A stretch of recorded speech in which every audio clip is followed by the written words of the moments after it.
Hey YouTube, this is LDS Reliance. The first thing I wanted to talk about in my channel here is preparing for something that's kind of near and dear to where I live, very applicable in Oklahoma, is preparing for a tornado, and how that may be slightly different than some other disaster scenarios.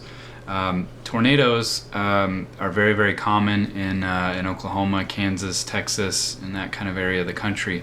And so a lot of us kind of get a little bit complacent with them because they usually just kind of hit somewhere out in the boonies, usually hit a small trailer park or something like that, do a little bit of damage, but they can come in metropolitan areas sometimes and hit suburbs and things where it could really disrupt suburban life where I live.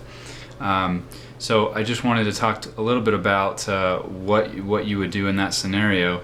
Obviously, you're going to be watching the weather. You're going to be watching the news. You're going to be maybe listening to the NOAA radio broadcast, things like that. So, in the event that something was bearing down on you, first of all, you're going to hear it. It's going to get very bad. There's going to be hail, and it's very loud. It does sound like, I have been very close to one, and it does sound like kind of a locomotive of a sound. If that's bearing down on you, you're going to want to have something that you can grab and dive into a closet or your bathtub, or best yet is a storm shelter if you have one. But for most of us, we don't have that kind of stuff. So finding somewhere that's enclosed by walls, preferably on the interior of the house, is where you're going to want to dive. And in the situations where I've been in, where I've had to actually dive into a shelter in close calls, you're going to want to be comfortable. I mean, a lot of people don't think about that, but you may be in there waiting for a few hours. So you're going to want to have maybe a pillow and some basic things. You're going to want to have, obviously, you're going to want to have a flashlight, multiple flashlights, some spare batteries, maybe, and you're going to want to have water. You're going to want to have some food. You're going to want to have some entertainment because, like I said, you may be in there for a few hours, and you're not going to want to just be sitting there with your mind on the tornado the whole time. You want to try to distract yourself and keep your spirits up, probably. So being comfortable with a pillow, blankets, things like that. Maybe an emergency blanket or something like that. If worst case scenario did happen and it hit your house, chances are there's going to be a lot of moisture from the rain and hail and things like that. So having something to a poncho or something to keep you a little bit dry would be good. But having the basic necessities. You are not going to be stranded for days and days and days. These kind of disasters, a tornado is small. The biggest ones are only a mile wide, and so this is going to be small, very, very high damage. So it's not going to be something where it wipes out a major city or something like that, where there's no power for weeks and weeks, or where you're having to go into a survival situation where you have to be hunting your own food or trapping or anything of that nature. That's you're looking at maybe 6 to 8 hours before, maybe up to 12 hours before people come looking for you. So, you just want to be entertained. You want to have the basic essentials, some water and some food to get you through, some light, obviously, if it's nighttime, and that's going to basically get you through. Not anything earth-shattering there. A couple other things. You are not any safer going to the public shelters than you are in your own house. I've been told that by actual officials, city and county officials.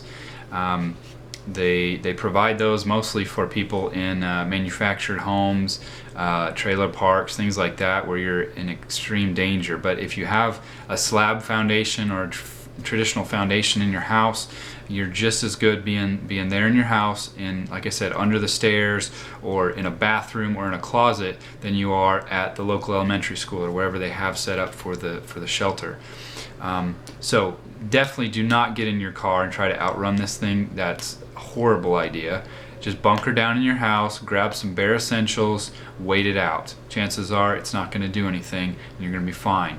If the worst case happens, you're going to want to have definitely have your communication device. If the cell phone's all you've got, then that's great. Maybe have a radio if you have one, and then have just the essentials: water, food, light, some shelter with some blankets or something like that. If you don't have any walls around you, that's going to be enough, because you're not going to be days and days and days by yourself.